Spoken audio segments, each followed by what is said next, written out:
Gather round, sheep. It's time for another exciting, action-packed cast. Jamie Bendel, Jamie Hernan, Adam. Hey.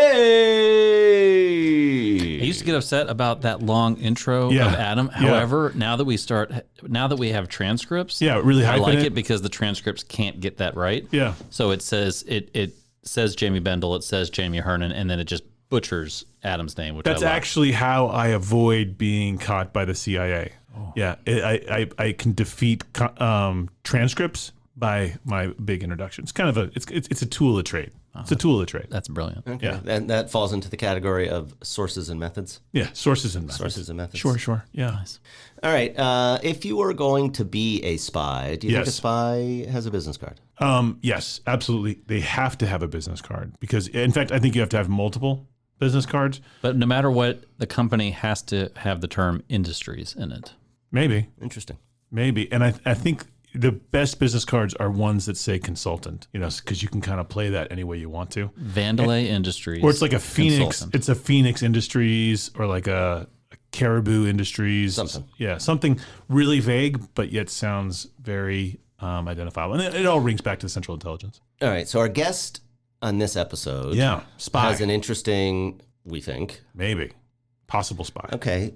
For the Vatican. Here is maybe. a great question. Yeah. Mm-hmm. Do you think that if you are a person of faith who takes confessions from parishioners, are you technically a spy for Jesus? That's really interesting. And could the CIA, I was thinking the other day that one of our guests was on and he was talking about how a comedian would make an incredible spy because they can roll city to city and stand-up comics can kind of go city to city and not be detected. If the CIA could somehow recruit a priest, my gosh. I think comics prefer not to be undetected. No, but I think as a spy. They're very. So, for instance, like if Bill Barr were a spy, it'd be great because he could just insert himself into foreign countries. People don't really think much about him. Anyhow, I think it's interesting. So, what do you think? Business card? Does a spy have a business card? I think a spy probably does have a business card. Yeah. What if, as a spy, you just said, "I'm a spy," and because it's so implausible, people are like, "You're not a spy. What do you really do?" And I'd be like, "No, that's kind of what I do. I'm a spy." Spy Industries, spy, chief spy. My main competition is a different spy, and it's kind of just spy versus spy the whole time. So the Washingtonian, which is a DC magazine, they did a thing like, what of all the government jobs, that's the best pickup job, right? Like I work in the White House. What's your clothes? I work for the speaker. I work for the FBI. The CIA was the best pickup. Do you think there's guys in DC that are making business cards that make them look like spies so they can go to bars and hand them out? I think they're creepy, but they are guys like that. Yeah. I've never been that guy. A spy in DC? No, Can we believe you? Manipulate your that's what a spy would say. Who you are. It is what a spy would say. Yeah. But I think the rule is it's kind of like if somebody asks you if you're a cop, you have to say you're a cop. Which I feel like that's that's a movie thing. That's only a movie thing? That's not in real life? I don't know about the CIA. I don't think you have to say you're a CIA guy. You never see that in the movies, though, with the spies. Like somebody just coming up and saying, "Are you a spy?" Because you'd have to tell me legally. Right. That's the international rules of spycraft. And you see like Jason Bourne be like, headquarters, I'm going to need an evac right away because they've made me. They have all the tools to defeat the enemy. They just can't fight that one question. They pulled out the legal Got me on a loophole question. Got me on a loophole. Can't be beat. Yeah. Anyhow. Section 47. Yeah. Damn. Yeah, I don't think today's guest would be a very good spy because I think he's well known. He's got we'll let him explain it on the sheep. But we have a great guest coming up. All right, so stick around for that. It's Lino Rulli. Lino Rulli. Lino Rulli, Yeah. the Catholic Guy host show. of the Catholic Guy just letting show. it out now. Yeah. Oh, we're not keeping them secrets. Oh, okay. We're not keeping it. It's part of a new thing that I'm doing for Lent. Oh. Which is being more honest. Yeah, no secrets. And it's going to So be we're in the not title even of the going to leave episode. it. Oh, and we're not even going to leave it till after the break. Ooh, maybe we should title this episode The Spy Episode. And we won't tell them who. Confessions of a Spy. Boom! In quotes. That just happened. Boom! Yeah, That's how we do it. But you already knew that because you clicked on the podcast. But anyhow, you're in it. Enjoy it. It's weird how we're kind of working everything together. But hey, behind the curtain. You guys get to go behind the curtain anytime you want. Anyhow. Right, so I'm excited. We've got some good questions. I have some questions about faith that I would like answered. I'm hoping that he's going to be able to provide me some guidance. Yeah, we actually, we also got a new sponsor I'm pretty excited about. Go ahead and we got to go to him. We got to get to the bumper. All right, we got a great ad. New Very sponsor. excited. Yeah. And then we're into the conversation. Brown bags of cash. With Lino Rulli. Stick around, don't go too far, sheep. The BHHcast. Taka.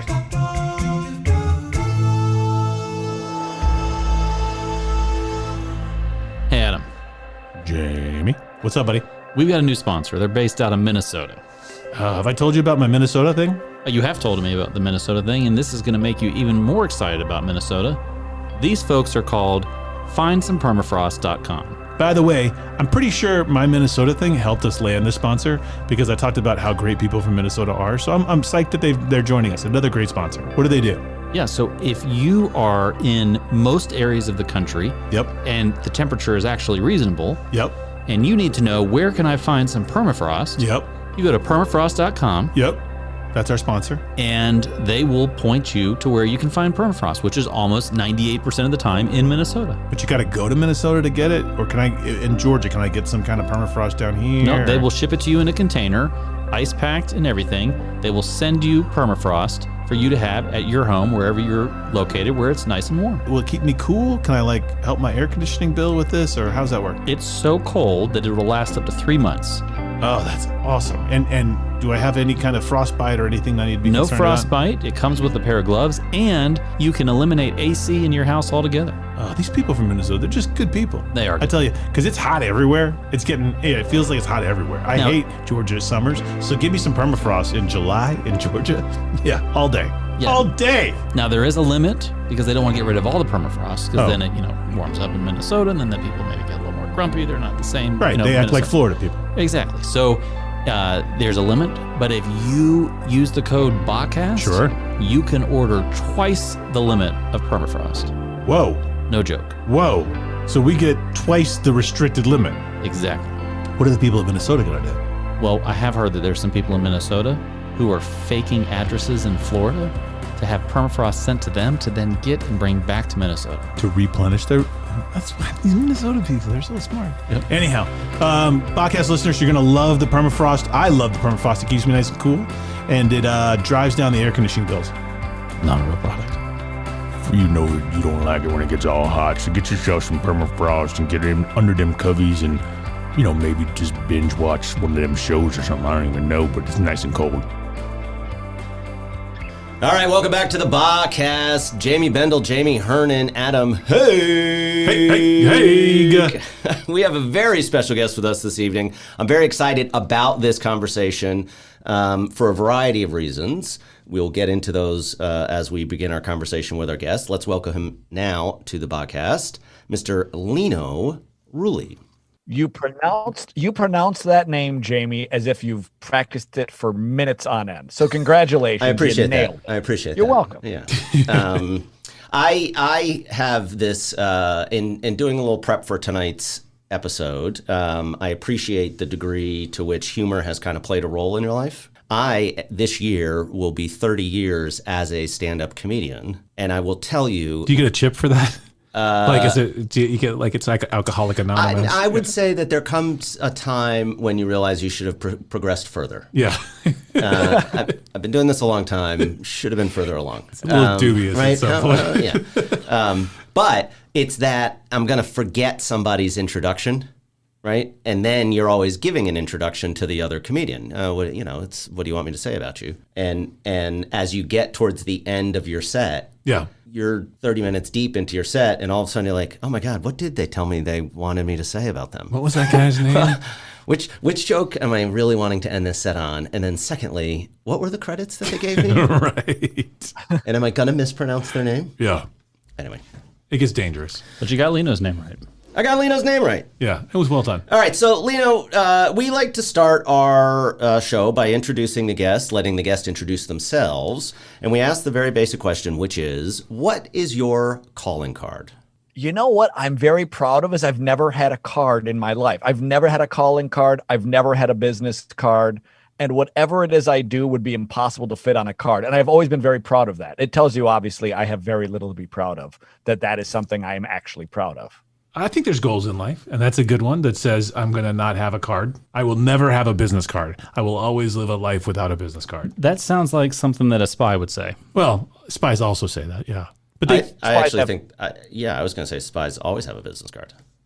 The cover, I see. Point of being a spy. Yeah, if you're like, what's your business card? I don't have one. I'm a spy. Well, you just blew your cover. You have to it's not have a business card that actually says, whoa, you have to have a cover. So my attitude on this is I never wanted a business card because if I wanted to be able to be found, I would let you know where I would be. Otherwise, I've always loved the idea. This is before social media, before all of this, that if you're like, oh, give me your card, I'll be like, no, I'm pretty sure if I want to be in touch with you, why don't you give me your card and we'll stay in touch that way. This was something I always wanted to accomplish in life. And if you set your goals low enough, you can get there. Low bar. every kid's dream. Low bar. Yeah. Set a low bar. No cards. You can always get over a low bar. Yeah. I think it's also a that girls use in bars, often the same tactic that says, I'm not going to give you my number. Why don't you give me your number and I'll call you maybe. That's exactly right. All right, so let me ask you this, Lino. Do you think, relative to what it says on somebody's business card, and as it relates to faith, Jamie, when we were prepping for tonight's episode, there's a lot of kind of like faith-oriented things that I'd be totally open to getting into. And I find on stage, as a Catholic myself, that when I really am in a set that I'm not liking, I will actually convert to jokes about Catholicism, bits about Catholicism, that I find highly entertaining. And I always talk about how I would have made a terrible apostle because I'm awful at writing letters. Right? And it seems like that was always like the Corinthians were so needy for news, right? Because all they constantly were getting, right, were those letters to the Corinthians. And you know who are the other Catholics in the audience because they kind of get it. And I grew up in a house where my mom was a first available pew mom.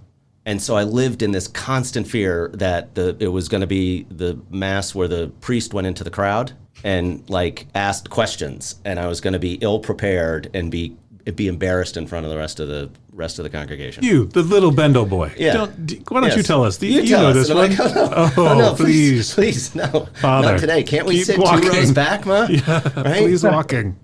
It's the same danger as in a comedy show. If you sit right up front, you've got a risk of being part of the crowd work. I don't think that we consider do priests do crowd work? Is that no, what it's not crowd work, but I always actually thought that it would be hilarious if they did like an open pulpit night, and so like aspiring priests could go and work on sermons, and right, and just kind of. Well, the sermons aren't going to get any worse. So the idea that you'd actually be practicing would be the opposite of stand-up comedy. You mean it would be professional? I think this is an idea we can get behind, Jamie. I would love to get this idea out there. Right? Just to basically say, come on down, some new guys. They're just trying to work out some new stuff. Yeah. Right? I've got this sermon. It's just not working right now. Yeah, I've got the wrong story. I've made the wrong. I know it's the right message, but Yeah. I can't get the kicker. I what's the can't get missing? people involved. I can't get people to own it. Yeah. Yeah. But I will also say it was really kind of cool the first time we actually got to we were chosen, right? And I was like, yes, we have a job. You were chosen.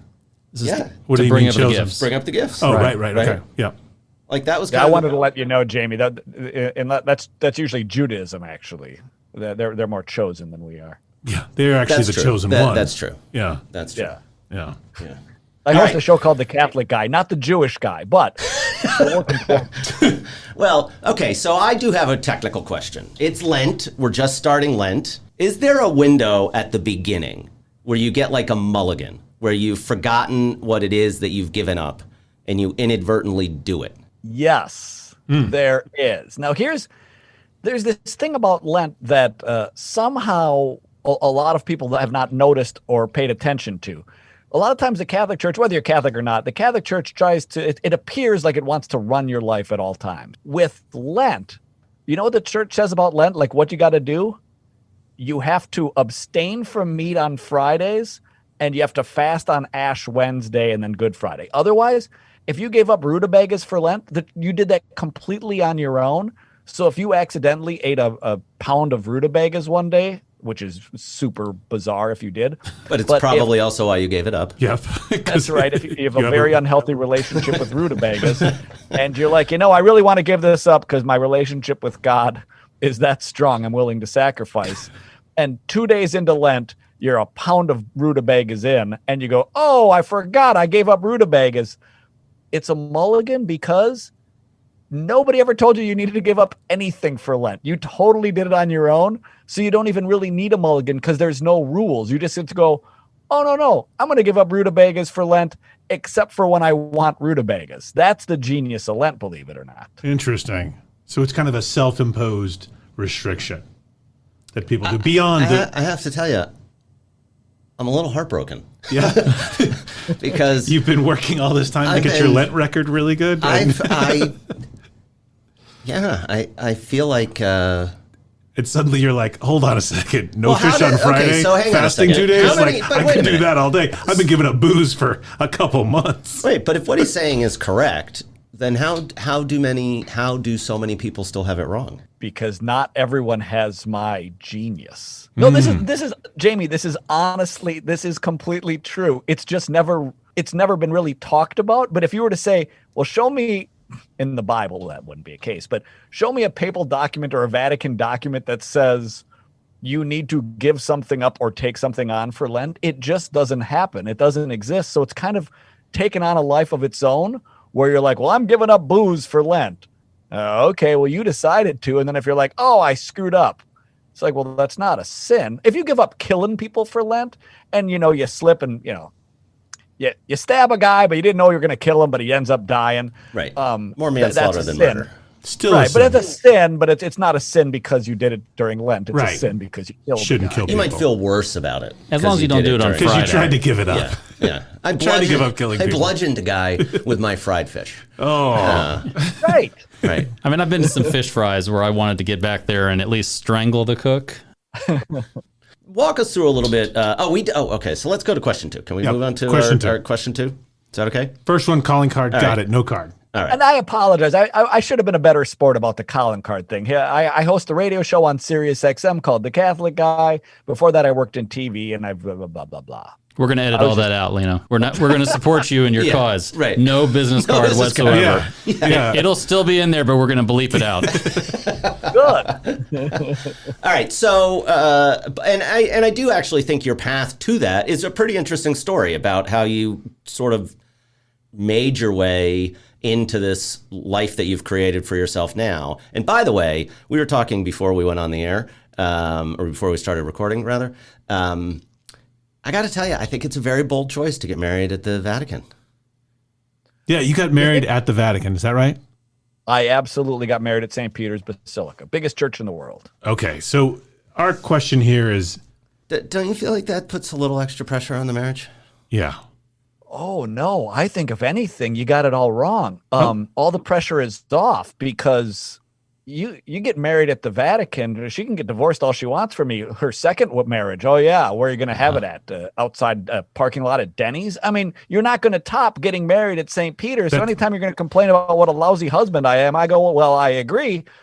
We got married at St. Peter's Basilica. I mean, what else? What am I going to give you that every day? So no, by doing that, I try to, what I lack emotionally, I try to make up either with gifts or with experiences like getting married at St. Peter's. So I thought it would be a great cover for the rest of our marriage. So he's actually taking it at a different angle. We were thinking from your side that, like, how does your second wife deal with the fact that first wife got dealt with or got married at the Vatican? But you've got an excellent point. The comparable on the wife's side is great because whoever the next guy is, he's never going to top that one. Yeah, inferior. But it feels like it's the opposite of the professional low bar. You've set a marital high bar. It's true. I hadn't thought of it that way, and I hadn't thought of the second wife business. Where were you guys when I needed you? Yeah. We're really good at prepping for second wives. No, I think that's my first wife. I think his answer, though, is probably what you'd find is he's going back there anytime he gets married. That's his spot. Yeah, he just goes, I get married at the Vatican. It's what I do. Yeah. I think you may not agree with our premise here that there's going to be multiple marriages. No, I'm just saying. No, I'm just saying if it happens. I'm not suggesting that it isn't or it is, and I hope we're all actually very happily married here with our first wives. But if it does, I mean, it's a hard one to top. I love the question though. I love the mindset though that's where the approach was. Well, what about the second wife? And how are you going to be able to do that? I think that's genius. Now, if we think that a little bit more through, however, I'm not worried about the second wife. I'm just making sure the first wife doesn't do better in her second marriage. Do you see what I mean? I got you. That's right. I'm more worried about the second guy than I am the second wife. Because the second wife, no, but that's great because you have set the bar impossibly high for husband number 2, and that's great because you will always be and. No matter what, when they come by to pick up the kids, you'll always say, "Oh, I heard you got married at the local." It's no Vatican. Yeah. Okay, it's no Vatican, but no, it's really pretty, and they have a nice backyard. I actually think what's going to happen is hypothetical ex-wife, second husband. Yes. Totally switching faiths. Oh, because they can't get out. You can't beat. That's a good call. That's a good call. As the second husband, even if you're a devout Catholic, you probably convert just to try. Could be because there's no dealing with that first husband. I mean, he married her at the Vatican, right? There's so maybe some other houses of worship. Maybe I go Episcopalian and I'm Archbishop faith. of Canterbury, or I'm something like we go to Canterbury to get married, or something like that. I think you might be overthinking this. No, really? we've obviously gone far afield. Yeah. No. I mean, clearly. Yeah. We've never been guilty of overthinking things. Well, but so I'm very interested. So my oldest daughter is in nursing school right now, and she's picked up a second major, which is theology. Interesting. I didn't know that. Yeah. And she loves it. Like, so she's gotten all in, and it's at a Jesuit school, and like, it's really been interesting to see how she's kind of now pursued her own faith, which I think is interesting when you have kids, what they do with faith when they get out of your house. Yeah. Do you find that in your show and some of the other stuff that you do, that you have people that are you liking when people are questioning where they're coming from a faith perspective? Do you like those conversations better? Or do you like when somebody's all in and it's like you're cheering for your favorite sports team and we all are pulling in the same direction? We're ride or die Catholics, kind of. So I prefer the not all in people, because the all in people are way more annoying because they think they know it all and they think well, what about this? Well, what about that? And you're like, oh, just give me a break. Well, yeah, I don't get paid per soul around here. I'm trying to do a radio show. Mm-hmm. Right. And so if anything, I have more fun with I'll give an example of like, I like going to confession. Well, that's not totally true. I like leaving confession. Right. And so I don't necessarily enjoy going, but I enjoy being forgiven. I think most human beings enjoy being forgiven. If I say on the air, geez, I like going to confession, and somebody goes, oh, I love going to confession too. Well, that's not good for me because that's going to be one more person in line. I don't want to show up and have a bunch of people in line. He doesn't want to oversell confession. Somebody who's like, oh, well, all right, let me hear more. And I can tell some funny stories about going to confession or whatever. But if you're all in, that means I'll be in line. If you're like, gee, I don't know, then I say, well, you know what? Give it a shot sometime. Just go after I'm done. Behind me. Let me go first, and then you can be behind me. And again, if you go, great.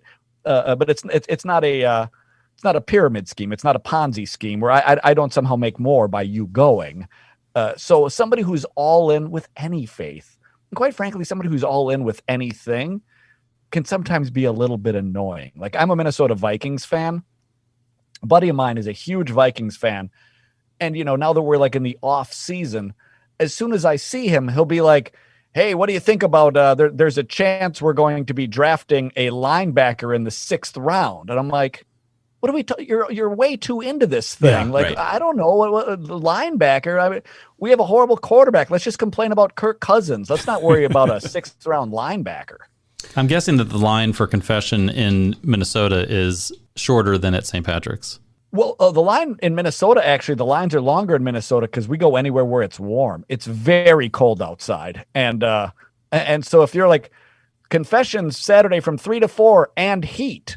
That actually is quite an attractive thing. Wait a minute, we can get heat around here? believe it or not, St. Patrick's Cathedral in New York doesn't have huge lines. Well, right now during COVID, nothing's going on in New York, but in non-pandemic times, the lines are relatively short because the place is just jam-packed with tourists. And anything, I've gone to confession before, and the line isn't clear that you're there for confession. So sometimes you'll just be sitting next to a guy from Poland will just be standing in line because he thinks this is the line to buy a rosary, and next thing he goes in and is. So do you think that? So is there? And again, I apologize because I'm asking totally maybe naive questions. Here you go again. But no. But so if it in theory has more religious significance. So did the nature of your wedding take on greater spiritual significance to you because of where you were wed? Or do you think that the experience you had would have been the same if you were at like your regular parish home church? So, though I was born in America, I'm Italian American, and the first time traveling out of the country was to Italy. So I've got family in Rome. My aunt and uncle got married at St. Peter's. My first cousin and his wife got married at St. Peter's. I used to live in Rome. I lived like 2 blocks from St. Peter's. I lived 2 blocks from the Vatican. So I used to go to this church all the time. For me, it actually felt like my parish church. Now I know like St. Peter happens to be buried not far away from there, but that to me this always felt like home. And plus, by getting married in Italy, there were just a ton of people I didn't have to invite. And my cheap friends and family members that I didn't want to have there anyways, I invited them, but you knew they were way too cheap to go to Italy for that. If you have a wedding in the Bahamas, you might get some cheap family members to show up. You get married in Rome, all the cheapskates stay back. You get the cream of the crop at a wedding like that. Yeah, you're just racking in the gifts. Do you know what I think racking in the gifts because you can invite as many people as you want. What's an underrated thing that people don't do enough of? What's that? Destination funeral. Funerals. Destination funeral. Not enough of that. Not enough. Because I think the moving around of a body, or just don't even deal with it. I don't know. I'm just saying, you never be like, oh my God, I can't believe he's dead and he wants us to kill Memorial Day weekend by burying him in Hawaii. Yeah, let's do it in Bermuda. Right? I like that idea, though. Not enough people do it, but I like the idea. Yeah, I think it's great conceptually. So do you think, though, that's then the same for somebody who says, and again, I'm speculating, but if, let's say, take the hypothetical person who maybe doesn't go often to confession, and they're on a trip and they said, okay, this is a church that has greater significance to our faith. I go to confession there. It's kind of like confession tourism in a way. Do they then, by virtue of that experience, maybe be more likely to go pick up the habit more regularly at home? Now there's a question I don't know the answer to. I do pilgrimages. So like again, when we're not under pandemic rules and I'm allowed to leave my house, I usually take trips like 4 or 5 times a year. We bring our listeners with. I remember we went to Jerusalem. We went to the Holy Land once, and one of the guys on the trip, really his wife forced him to go along, to be honest with you. The guy in his 30s or 40s or so. They were a lot of fun. And he said, I'm not going to go to church. I'm not going to do all the stuff on the trip. I'm just going to go to be with you. And then he had heard on these trips, we eat and drink a lot, which is true. So this guy was a lot of fun. He went out to dinners with us every night. He did the entire tour. On one of the last days, we were in Jerusalem, and he goes, you know what? I changed my mind about all this. I actually want to go to confession. I haven't been to confession in decades. And again, the guy's probably 40 years old. And went to confession, got himself a nice tattoo in Jerusalem. Now, we stay in touch. I just don't ask him about how his confession. Yeah. How the habit's going. Right. Yeah. Hey, are you still going to confession or what? So that's a very good question. If people still follow up on it or not, I don't know. I think no, because I think sometimes it's the beauty of the church or the experience of being in a spot Jesus died or whatever that makes a person go, well, this is something I want to change my life. And then when you get back home, you're like, well, I don't want to change it that much. Or they want to confess to a priest that they don't know who won't see them again because they've got something really juicy to lay out there. This way I don't have to deal with him at the I'm gas just station. happy to know that I no longer have to confess that I messed up on Lent. Okay, there you go. So I think the big question that we've missed and we got to go back to is, did you say you're a Minnesota Vikings fan? Like football? Well, yeah. I mean, what's the alternative? Like the Viking conquests. Yeah, the Minnesota Vikings. No, I was just amazed that there are still Viking fans. I didn't realize they still existed. He's a Patriots fan. I think Come on. I mean that's a tough life. I mean that is penance right there. Being a Vikings fan. It's an underpinning of Catholic guilt. Yeah, it really is. Are you a native of Minnesota? He just said no. No. No, you're originally from Rome, but how long have you lived in? No. What show are you listening to? Is Lino still on the show? Sorry. He's a native. You're a native Minnesotan, right? I was born in Minnesota. Okay. My first trip to Italy was when I was 10 months old, and then I would go back and forth. I lived in Italy, and then I lived in New York for 15 years. But yes, I'm originally. So do you cheer for the Gophs? No. You don't cheer for the Gophs, and you live in Minnesota?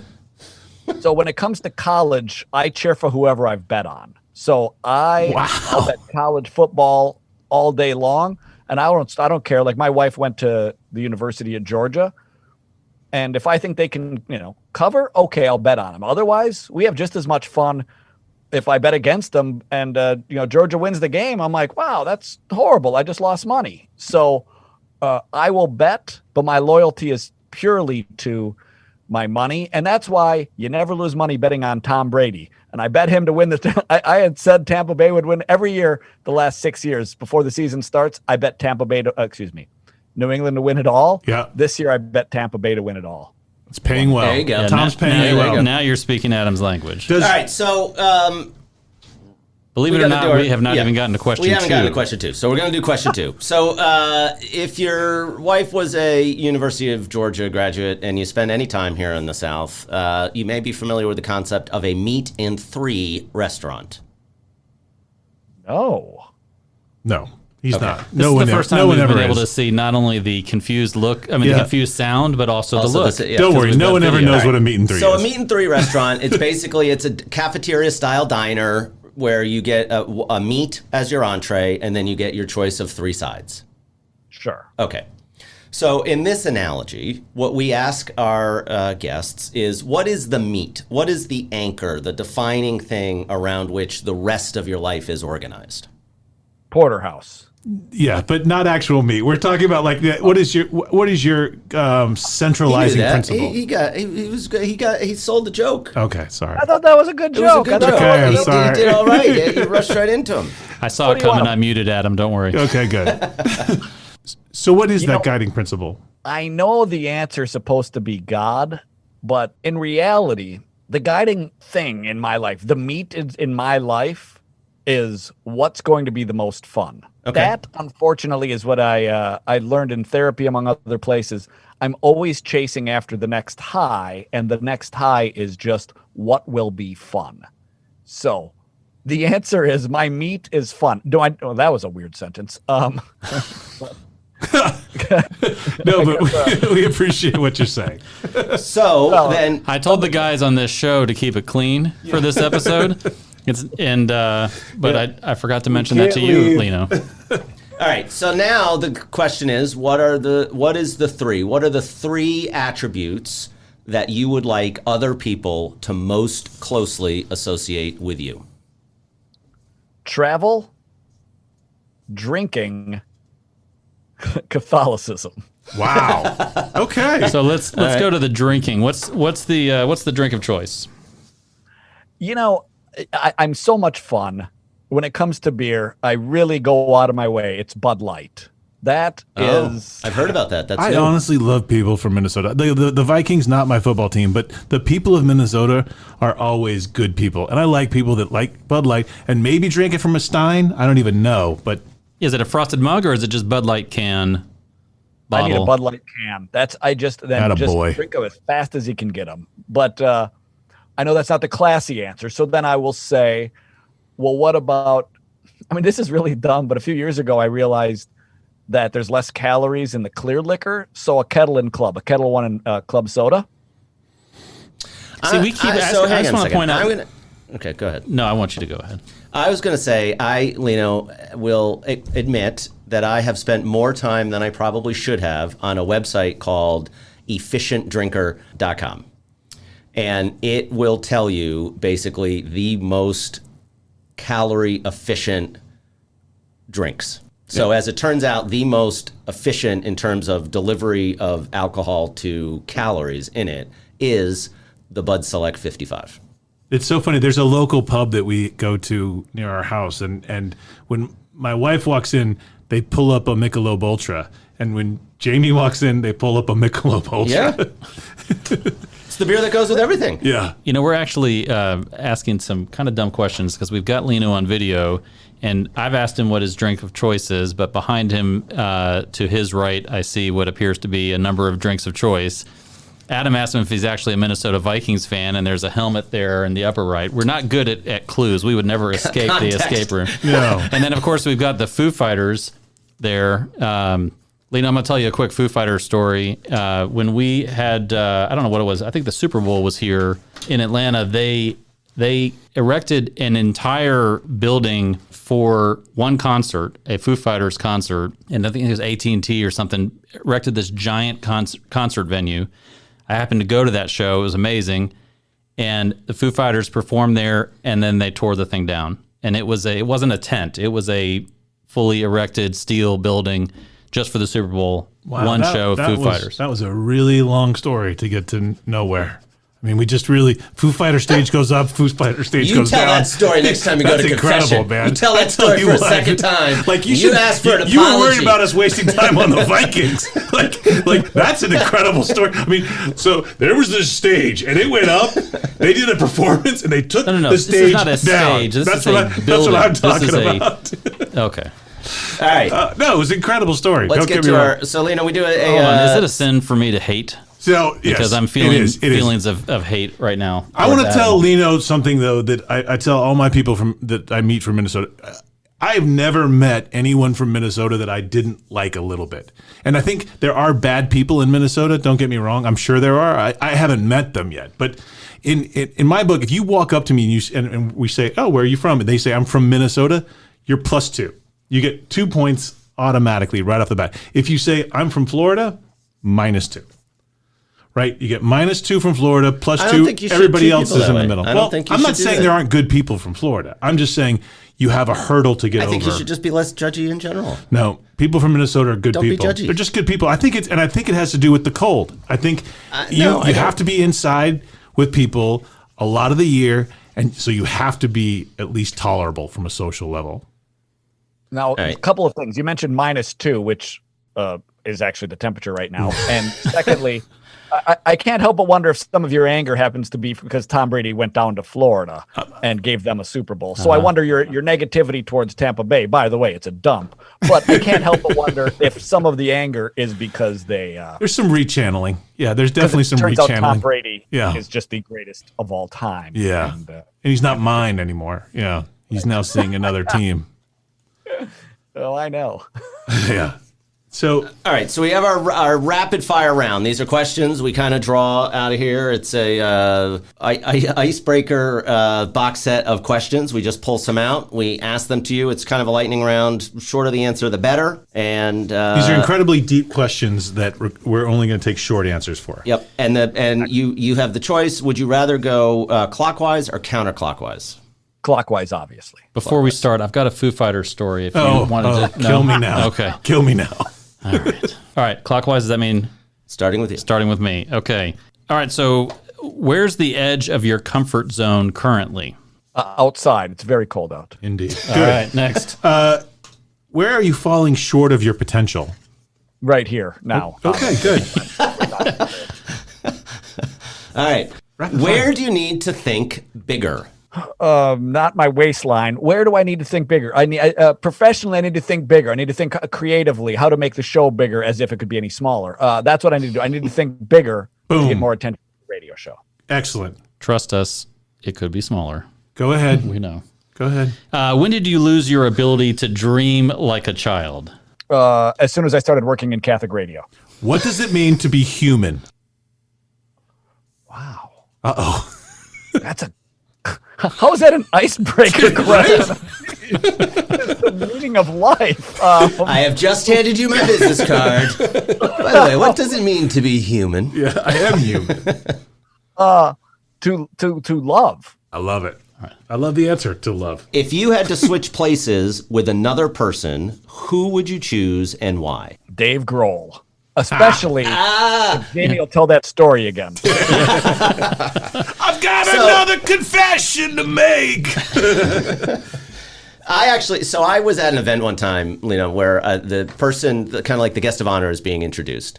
And in the process of introducing his spouse, he said, when this woman dies, she's going to go to a special gated community in heaven. And I thought it was the most hilarious, inadvertently hilarious introduction that you could make about a person, as though you needed to be separated from the riffraff of heaven. Right.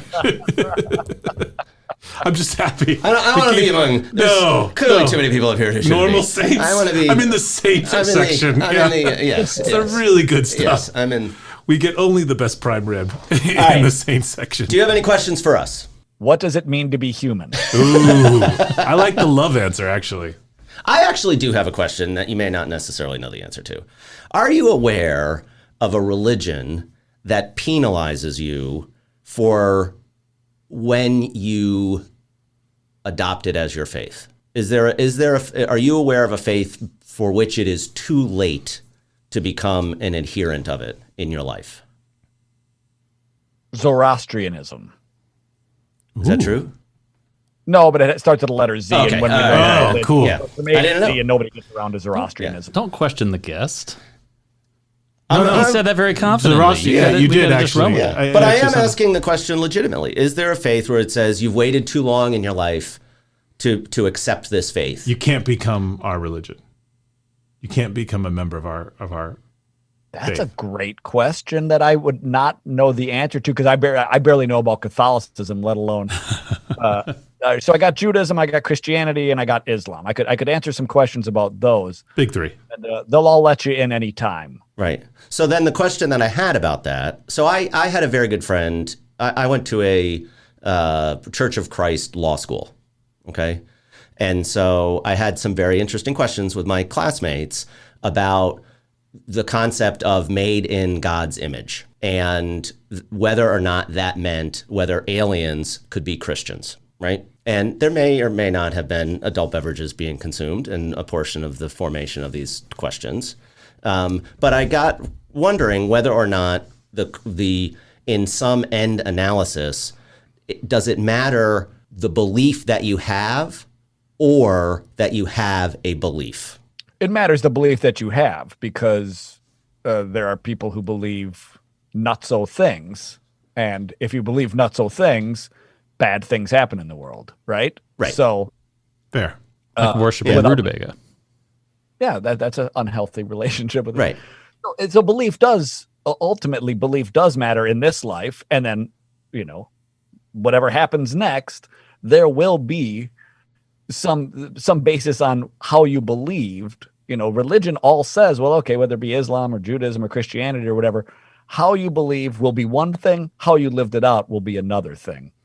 And certainly I think it matters. Now, in terms of the alien thing, we don't know, because everything Jesus told us for some reason was limited to humans.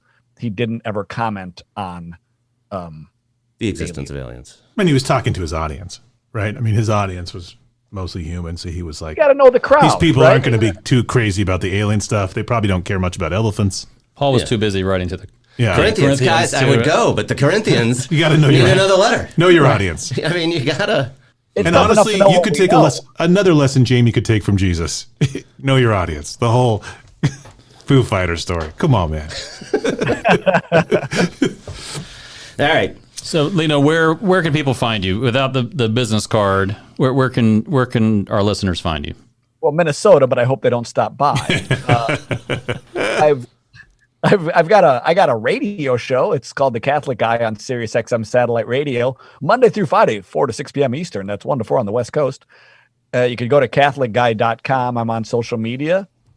Otherwise, I live in rural Minnesota, so you can sometimes see me outside shoveling. Awesome. So, Lino, we really appreciate you coming on. Yeah, you've been a lot of fun. And I got to think again, more about what it is to be human. That's the big challenge. Minnesota people, just good people. Honestly, it's another notch in my theory. Hey, Lino's never coming over to your house. No, I'm just saying. Like you have No, gone he out of seems your like a way good guy. to be. I know, but you're like overselling it. I at just this point. like people from Minnesota. I'm sorry. Well, where do you live specifically? And I'll see if I can make it. Right. So yeah, I live exactly. No, just kidding. Name one person you know from Minnesota. Nate Olson, and he's going to be listening to the show. He's from Duluth, Minnesota. He's a big fan. Shout out to Nate. Did you skip the day in law school where they said don't ask questions if you don't know the answer to them? That's right. No, but I do the editing, so that won't appear. So it's fine. It doesn't matter. He's also a big hockey fan. Also, he does like the Ghosts, and he also knows about the Hobie, which no one else seems to know about outside of Minnesota.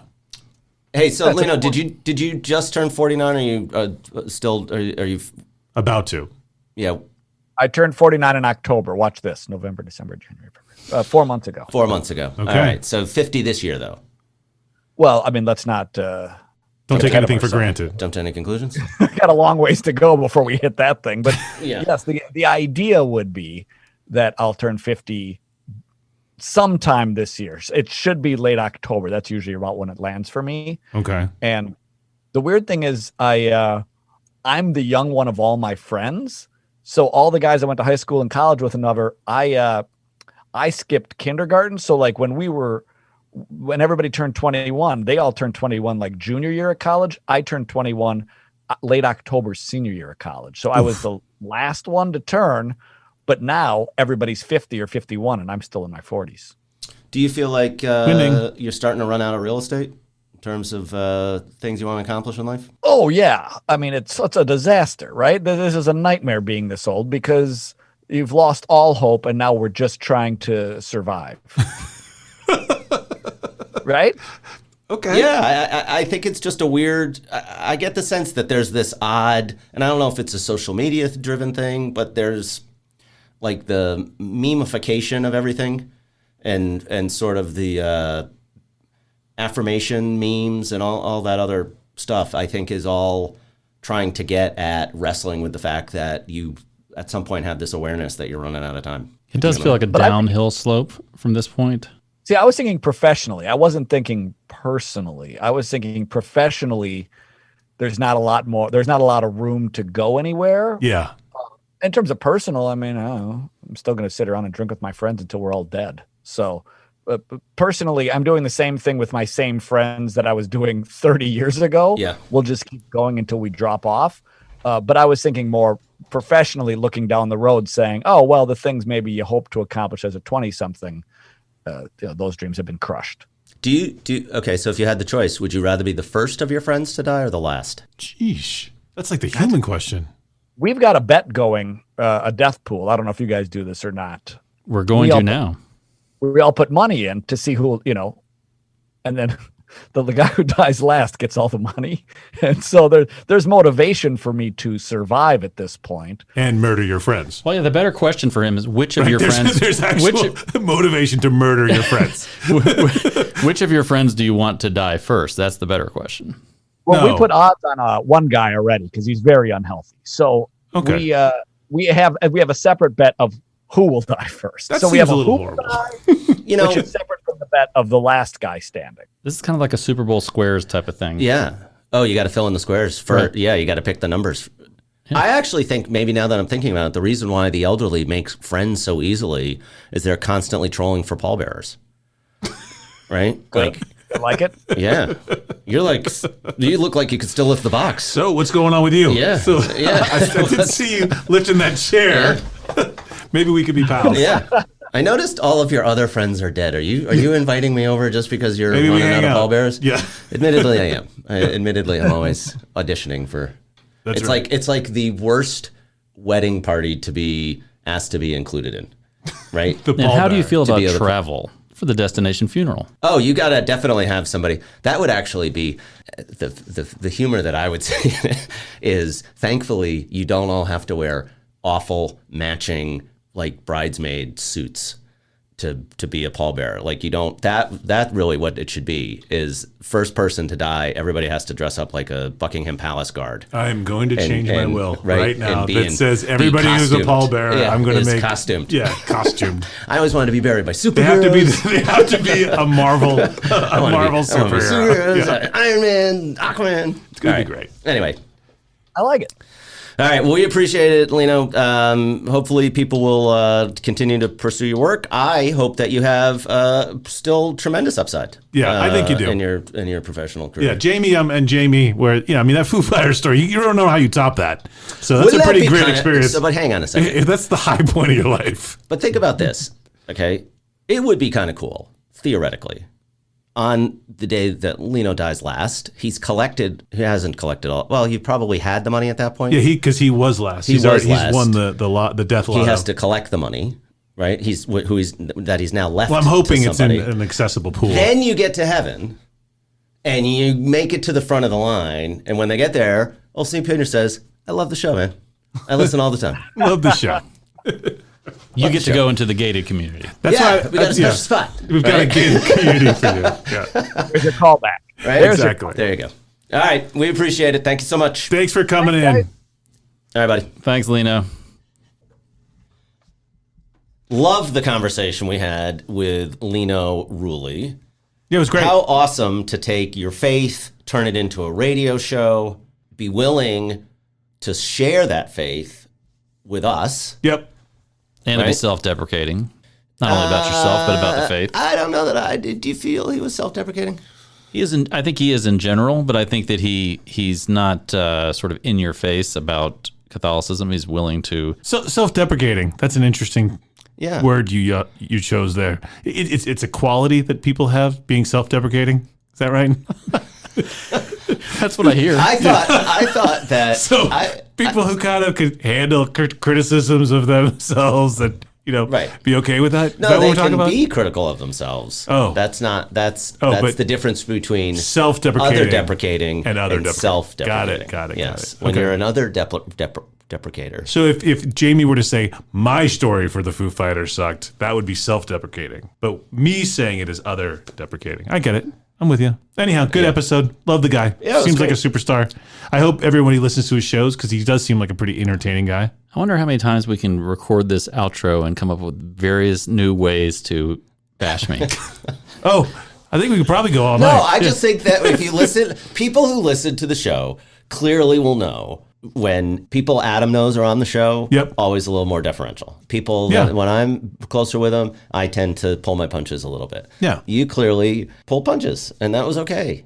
And partially, I think it's because, and I want you to hear this as a friend, you're uncomfortable talking about your faith. Yep, totally. Right? You're totally it was uncomfortable. me and the other Catholic on the show, right? We were all in it. Yeah, it's really weird. You gotta. Everybody's talking about it. Yeah, but see, if you want Jesus to hug you, you gotta hug him back. Yeah, but see, he knows the Pope. So I got a little Everybody nervous knows the Pope. Everybody knows the Pope. Who doesn't know the Pope? The Pope's the whole purpose He's of omniscient, the faith is to engage. Right. I know the Pope. I mean, I know where he stands on stuff. I haven't met him personally. Pope might do the podcast. Yeah, let's see if we can book the Pope. Book the Pope. That guy got married at the Basilica. He knows the Pope, right? Yeah. That was his home church. I think that'd be pretty cool. I actually love the answer to that. I thought that was really great because I was thinking of it from the standpoint of like a destination church. And he's like, yeah, this is where I hung out as a kid. And the idea of locking in his wife's marital or wedding experience was pretty good. Yeah. Anyhow, sheep. We'll chalk that up to one additional way to bash me right there. Sheep, you have a good night. If you say it was so, a good Jamie. episode. No, I'm saying I don't agree. I would disagree with that assessment. I think that so when we were getting married, right, we had to do the pre-Cana training or process or whatever it is. And for non-Catholics, that's basically when you have to go talk to the priest about getting married. And the priest made the whole spiel about you got to invite God to the wedding, right? He's got to be on your guest list. God's got to be invited to the wedding. Is he a chicken or a steak? Who, Jesus? Yeah, God. Fish. Seafood. Yeah, I'm assuming he's a fish. Sorry. Yeah, that's probably true. But I think, I like small church. Like, as I've gotten older, I think I feel more connected. the smaller churches. And I just wonder if it's, I don't know. To me, like maybe what he was talking about, like you're at places of religious significance. So like if you're in the Holy Land and you're at a famous site, and I could see how you'd feel a little more connected to the faith. At some point saying, this is where we normally worship, but we're going to go get married at this other place. It's just a different, and which was not his story. That's how I thought, is to be like, I normally go to, St. Anne's around the corner, but now we're going to go here just so we can be married there. Right. That was the, but he did have that local 100%, right? Which I kind of skipped over, cool. and I've forgotten that he had lived in Rome, and the whole thing. So that was a great answer. Right. I still think that confession tourism is a thing. And I also imagine that the Bud Light in Minnesota may taste better just because it's probably ice cold. Oh, crazy cold. Yeah. Crazy cold. You throw that in the river for 2 seconds, it is cold. We'll see you next time, sheep. Go out. Thanks for tuning in.